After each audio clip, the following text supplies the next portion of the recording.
We want to turn now to that submersible that went missing near the Titanic. The U.S. Coast Guard said underwater noises were heard at some point yesterday. Joining us now, NBC News correspondent Tom Costello. He's live at the Coast Guard Command Center in Boston. Tom, what's the latest? Good morning. This was a Canadian P-3 surveillance plane. It was flying over the area. It dropped a sonar buoy, and that buoy, it says, picked up some noises, some banging, some tapping in the water. They don't know precisely what it was. We don't know if it was a ship, if it was people inside the sub. But the Canadians and the U.S. are now rushing assets to the search zone. More ships, more helicopters, planes, I should say, as well as underwater drones. They've got a big challenge, though. If they can locate this missing sub, how are they going to lift it up and out of the water? The hatch can only be opened from the outside, not the inside. And we now think that they have only about a day's worth of air left inside the sub. A glimmer of hope this morning in the desperate search for that private sub in the North Atlantic.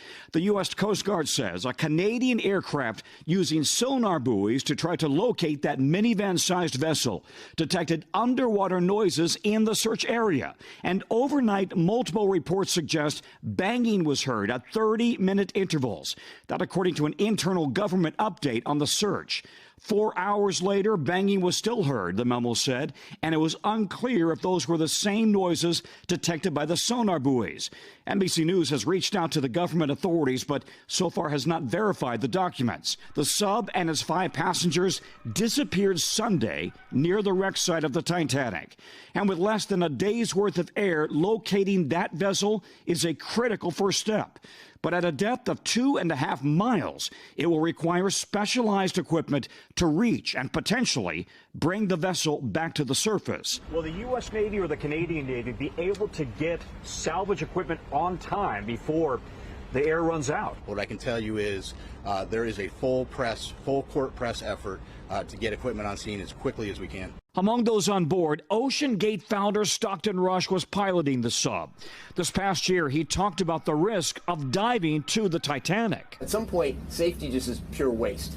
I mean, if you just want to be safe, don't get out of bed, don't get in your car, don't do anything. At some point, you're going to take some risk. Also on board, British businessman Shahzada Dawood and his son Suleiman, as well as Frenchman Paul-Henri Nogelet and billionaire Hamish Harding. The Explorers Club, a group that Harding founded, said overnight, "We understand that likely signs of life have been detected at the site." We're hopeful. It's a dangerous situation. There's no light. It's completely black. It's freezing cold down there. But safety has been in the spotlight, with the passenger last November saying a waiver mentioned the sub had not been approved or certified by any regulatory body. And experts point out the sub can only be opened from the outside. The clock is ticking for them. That clock ticks whether they're floating on the surface or whether they're on the bottom alive. And NBC News has reviewed a legal document, a settlement from 2018, a lawsuit in which one member of the company sued the company, claiming that they had not certified this craft to dive to the depths that they were promising to go to. And we now know from the New York Times, several dozen people within the industry, the submersible industry, warned of potential catastrophic problems with that mini sub diving down to the depths of the Titanic. All of that as the backdrop, with the clock ticking again, about 24 hours of air left inside that mini sub. Guys, back to you.